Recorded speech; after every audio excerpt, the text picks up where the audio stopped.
Physics 124, Optical Instruments Laboratory, Professor Alan Haungs.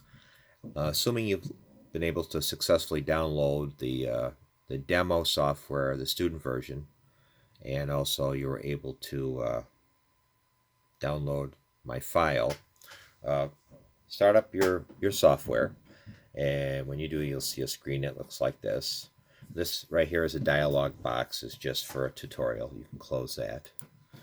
So depending on how you like to open your files, you can go to open. If you know where you stored it, go there and click on it.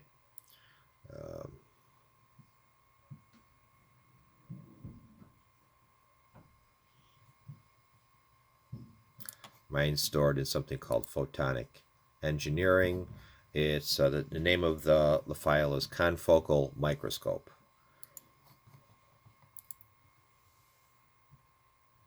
That's what you'll see when it opens. Just to refresh you, in case you didn't take the other lab that discuss this, or maybe you just need a refresher.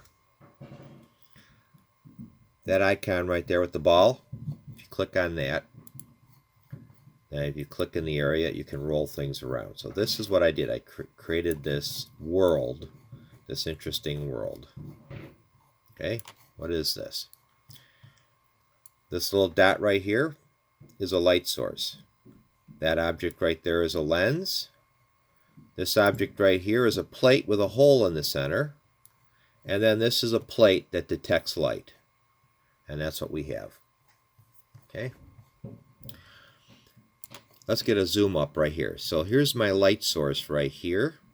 So what we're doing is this lens is focused perfectly on this spot right here, and it's perfectly focused on the hole in the center of this plate right there, and any light that's perfectly focused will get through this plate and then come upon this detector over here.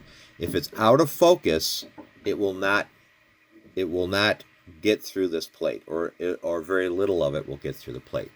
So let's take a zoom up to this little light source here, okay?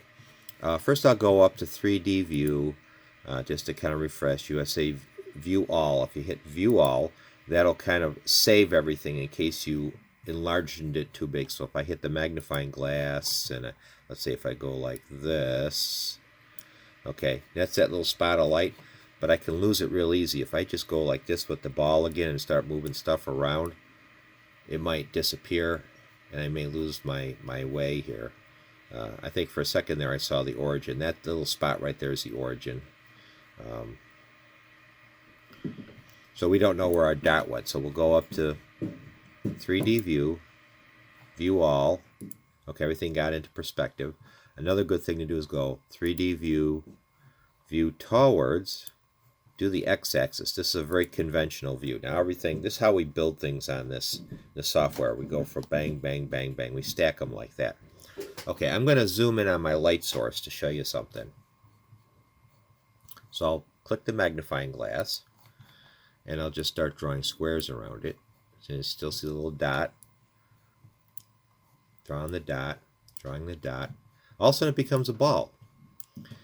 That ball, everything in this program assumes it's in millimeters. The lens is almost a foot tall, so it's not really a lens in any normal sense of the word any normal sense of the meaning. It's actually an ideal lens. And so for this software, I discovered that if I'm going to do this lab, I don't want to use a real lens because it takes much more expertise to demonstrate this lab. So the lens was huge. This is 20 microns across. That's the size of a bacteria. Okay, the light source is right in the center there. See it? So let's keep expanding. You can faintly see it. Expand it some more. Expand it. Okay, I can see 3 dots. I don't know if you can see it on your screen or not, but there's 3 dots. Now if I go up to Ray Trace and click Trace and Render, watch what happens. Okay, so what this 3 light sources did is they emanated out rays of light. The yellow one is the only one that's actually in focus. This cyan colored one is off center by 20 nanometers. 20 nanometers is approximately 100 atoms of carbon if you take a piece of diamond. So we're talking about these are almost on top of each other for normal purposes. But in this software I have them set apart 20 nanometers. This one is it's set deeper at 20 nanometers. So one is off to the side, one is behind. So the yellow one is the only one that's really in focus. So what would happen in this setting? Will the purple and will the cyan get through? The way I have this set up, they won't. So let's go back up to 3D view. I'll say view all. Okay. So here it is. Here's the whole thing. I'll kind of roll it around. I'll just roll it in space. And you can see that the only color that got through the hole was the yellow, other than one of the beams of the violet, because it was perfectly aligned in the same line. It was aligned correctly, but most of the violet was not, or purple wasn't able to make it through. Let's say if I zoom in, I'll take the zoom and we'll look at this circle here. We'll look at what happened here. Right now I'm zooming in on the hole in that plate. Now you can't even see the hole. What you can see here is yellows got through one of these. The rest got blocked. It's really kind of hard to see this, how it got blocked. But what I'll do is I'll do a 3D view again. We'll go to a view all.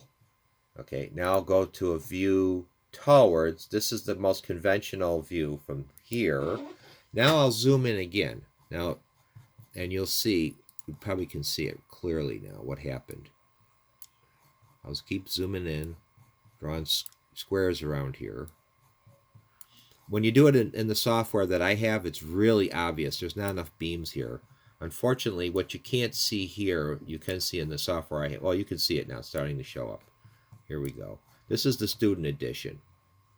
The student edition doesn't have the same, I can't put the same number of beams in.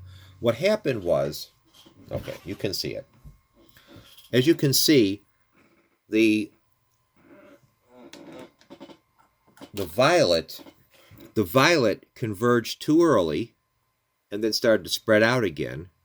So only part of, so here you see how it's spreading out here? Only a part of it got through.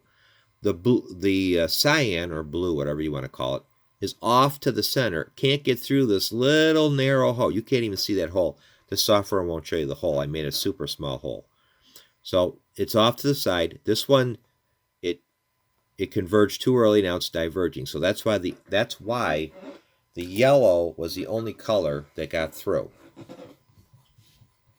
I'll go back up to 3D view. And I'm sorry.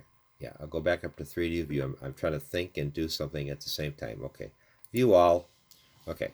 So what am I demonstrating here? I am demonstrating that if this were a cell, that area right there where that light is being observed, if this is a cell, right there, that ball, if that was a cell, a bacteria, and it has a 20 micron, whatever you want to say it, a micron diameter, and if I wanted to probe the light emanating from this, I could use this arrangement to basically only see the light at that exact spot, only see the light coming out of this exact spot, right there, not here, not here, even though it's only maybe 100 atoms apart. So that's how a confocal microscope is able to get this profound, narrow field of view. And what it does is it scans I'm not telling you how it scans. You're going to tell me. The original patent, which you saw, he had the sample scanning like this underneath the lens, okay? Well, you're going to tell me in your paper, how present day, give me an example of a present day manufacturer, how they do that scan. So you're going to have to do a little research here. You're not doing math with this one. This is for those of you who are biology students and you wanted to understand something. So as long as I'm able to scan like this, if I were to scan, I would have got this one, all the ones here. If I would have scanned deeper, I would have got this one, this one, this one. So as long as I'm taking a laser and I'm only illuminating this spot, and I'm also only looking at this spot, you get an incredibly crisp picture. So that's how the confocal microscope does its magic. So I'll put in the score sheet there, or the what you need to do for the lab. It's going to be very simple, and that's it.